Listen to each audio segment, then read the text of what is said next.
আসসালামু আলাইকুম বন্ধুরা, আপনারা সবাই কেমন আছেন? আশা করি ভালো আছেন। আজ আপনাদের সঙ্গে একটি কেক রেসিপি শেয়ার করব। মাত্র একটি আম দিয়ে এত সুন্দর কিউট কেক বানিয়ে ফেলতে পারবেন আপনারা নিজেরা বাড়িতেই। আর এটা খুব সহজেই বানিয়ে ফেলা যায় কোনো সমস্যা ছাড়াই।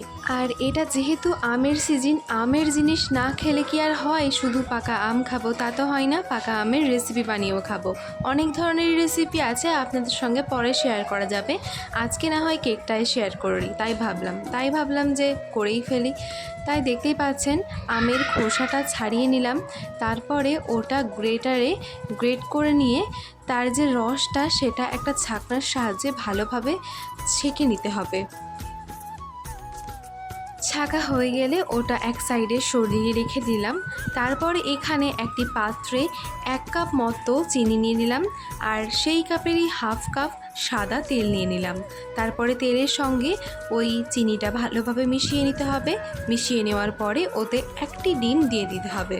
তারপরে আবারও ওটাকে খুব ভালোভাবে ফেটিয়ে নিতে হবে। দেখুন জিনিসটার কালারটাই চেঞ্জ হয়ে গিয়েছে, এইরকমভাবে ফেটিয়ে নিতে হবে। তারপরে ওই কাপেরই 1 কাপ পরিমাণে ওই যে রসটা বার করলাম আমের, সেই রসটা দিয়ে দিতে হবে। তারপরে ওটাকে ভালোভাবে ওটার সঙ্গে মিশিয়ে নিতে হবে। তারপরে যেটা করতে হবে সেটা হচ্ছে এখানে নিয়ে নিতে হবে আশীর্বাদ আটা। এবার আশীর্বাদ আটাটা নিয়ে একটু অল্প অল্প করে এর মধ্যে দিয়ে ওটাকে গোলাতে থাকতে হবে।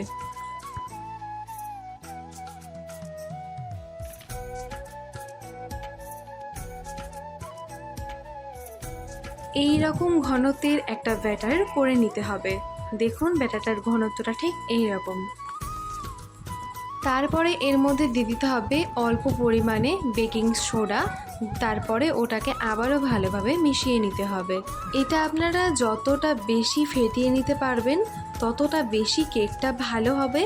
তো আপনারা যতটা পারবেন ফেটিয়ে নেবেন।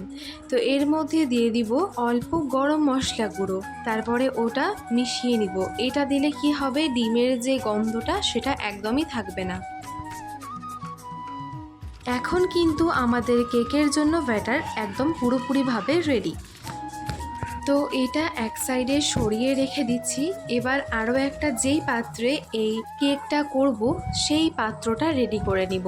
তো তার জন্য এখানে দেখতেই পাচ্ছেন পাত্রের সাইজ করে গোল করে একটা কাগজ কেটে নিয়েছি। সেই পাত্রে ভালোভাবে কাগজটা সেট করে নিব। সাইড অংশটা কিন্তু ফাঁকা রাখলে চলবে না। এইখানেও এরকম লম্বা একটা কাগজ কেটে এইভাবে পুরো গোল করে রাউন্ড শেপে এইভাবে সেট করে দিতে হবে। এবার এর মধ্যে ওই ব্যাটারটা দিয়ে দিব।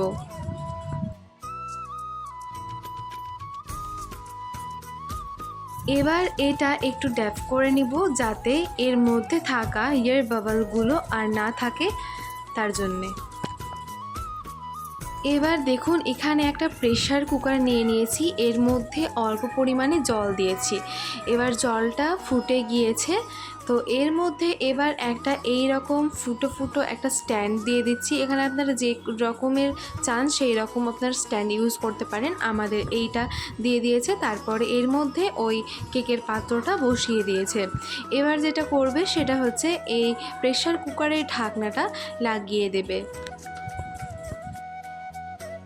তারপরে প্রেসার কুকারের যেটা সিটি, সেই সিটিটা কিন্তু খুলে নিতে হবে, তাহলে কিন্তু কেকটা খুব ভালো হবে। এটা কিন্তু অবশ্যই করবেন, না করলে কিন্তু কেক একদম ভালো হবে না। আর এটা কিন্তু একদম লো ফ্লেমে করতে হবে। এবার ফিরে আসব কিছুক্ষণ পরে। তো কিছুক্ষণ পরে এখানে নিয়ে নিয়েছি কিশমিশ ও চেরি ফল। তো চেরি ফলটাকে ভালোভাবে কুচি কুচি করে কেটে নিয়েছি।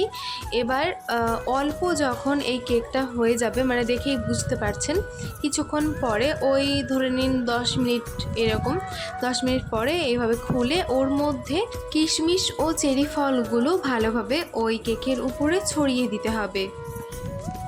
তো দেখুন এখন জিনিসটা দেখতে ঠিক কতটা সুন্দর লাগছে, এখন থেকেই কতটা ভালো লাগছে। তারপরে প্রেসার কুকারের ঢাকনাটা আবারও লাগিয়ে দিতে হবে। তাহলে এবার ফিরে আসছি 20 মিনিট পরে। 20 মিনিট পরে ফিরে এলাম। এবার দেখুন ঢাকনাটা প্রেসার কুকারের খুলে নিচ্ছে। আর এখন কিন্তু আমাদের কেক হয়ে গিয়েছে।